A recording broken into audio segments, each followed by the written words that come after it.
In this video, I'm going to be showing you how to make adorable heart-shaped glass cookies just in time for Valentine's Day.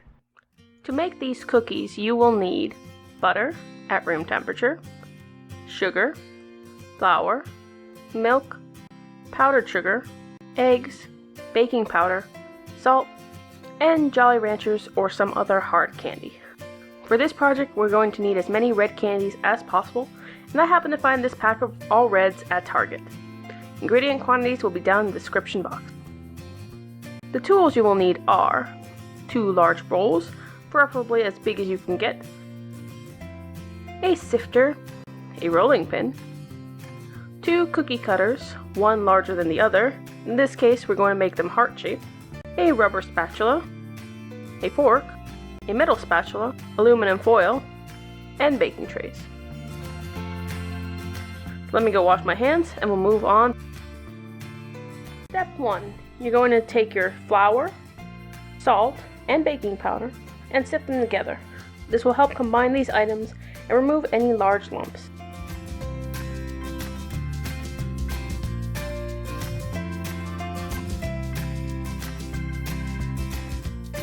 When you're sifting, you definitely want to use a large bowl for this because it can get really messy really fast.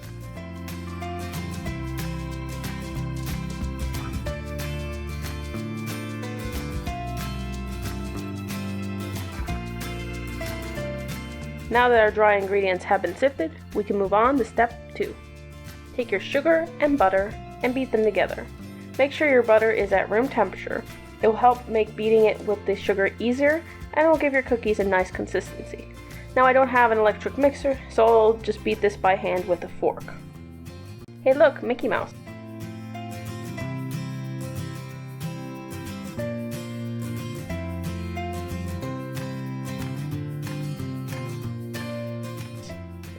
So once your sugar and butter are combined, it should look something like this.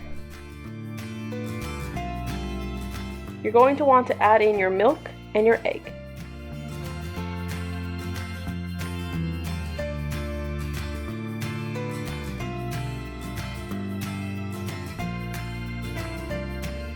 And then just beat that until it is all combined together. Once they're combined, they should look something like this. To be quite honest, it kind of looks like scrambled eggs, although it smells much better. Add your dry ingredients a little bit at a time.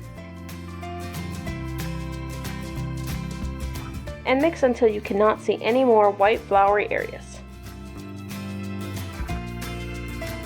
Repeat until all of the dry ingredients are part of your dough. Be careful when stirring to prevent flour overboard.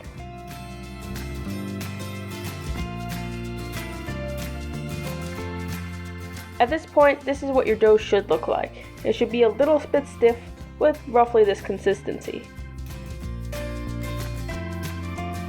Take your rubber spatula and gently scrape the sides down. Make sure that everything has been fully incorporated into the dough. Now that it looks like our dough mixture is done, we're going to set it in the fridge for 2 hours to chill. Chilling is going to make it so that the dough does not lose too much of its shape when we bake it. So see you in 2 hours. 2 hours later. Going over to our stove, we're going to turn it to 375F or 190C. Next, you're going to take your tray and your aluminum foil and line your tray with the foil. The foil will prevent your cookies from sticking to your tray, making it easier to get them off when you're done. Our dough has come out of the fridge and you can see it's a little lumpy looking. What you're going to do next, making sure your hands have been washed, just take some of the dough and knead it with your hands to make it smooth and pliable, adding on more pieces of dough to the ball as you go.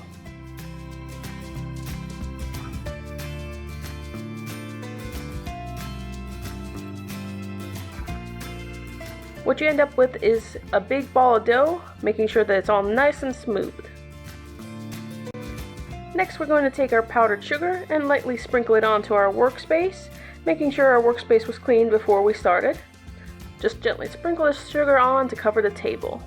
This will help your cookies not stick to the surface as you work the dough.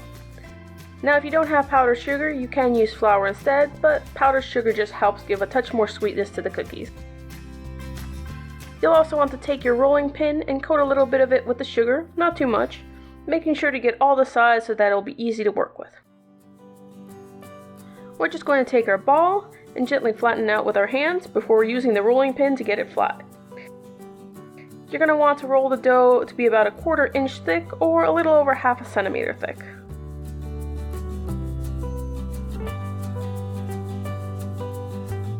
If you get pieces stuck to your rolling pin like I have here, just gently stick them back into the rest of the dough.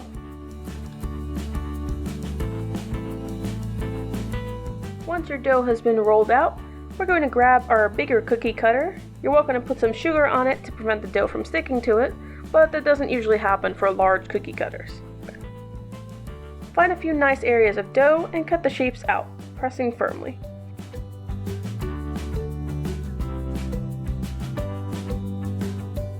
Repeat until you've cut out as many shapes as possible.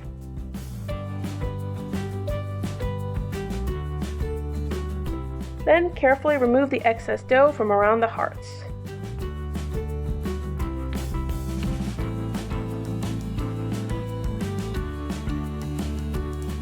Take your smaller heart and place it into the middle of your dough hearts. We're not going to coat this cutter with sugar because we're hoping that it will actually pick up the dough so that we can easily take it out. If you find that it didn't, you can always just use a toothpick or fork to remove the center heart.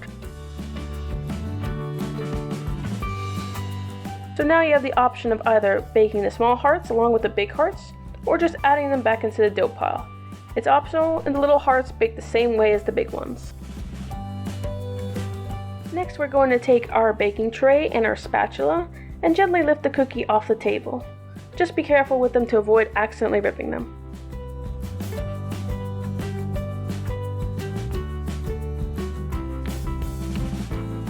And now we're going to take our remaining dough and repeat until all of it's been made into cookie hearts.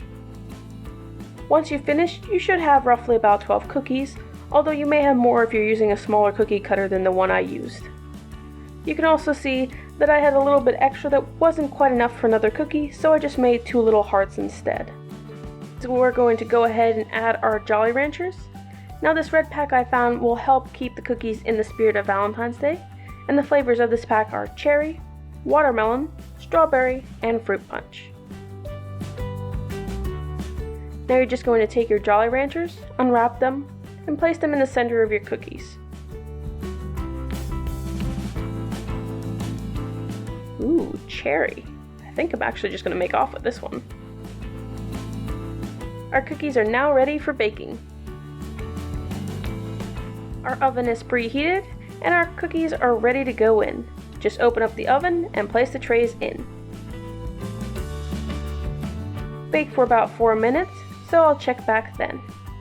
A few moments later. Alright, it's been 4 minutes and we're going to swap the trays so that they bake evenly. As you can see, some of the Jolly Ranchers have already started melting, awesome, but others need a little bit more time. Then we'll check back in another 4 minutes. A few moments later. It's been another 4 minutes, and we're now going to take our cookies out of the oven. I wish YouTube came with smell-o-vision so you could smell how delicious they are. Now that our cookies are out of the oven, we're going to let them cool until they are completely cool to the touch. If they're not, then the candy will just come out as a gooey mess. 1 eternity later. Now that they're cool and we can touch them, you just want to gently peel them off the foil. They should come off easily.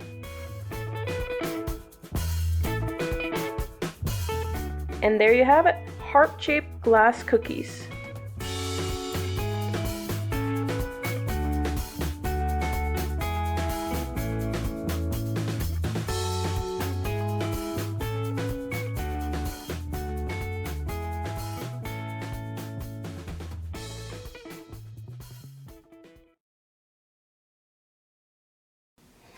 Oh my god, look at how beautiful they are. Oh my gosh.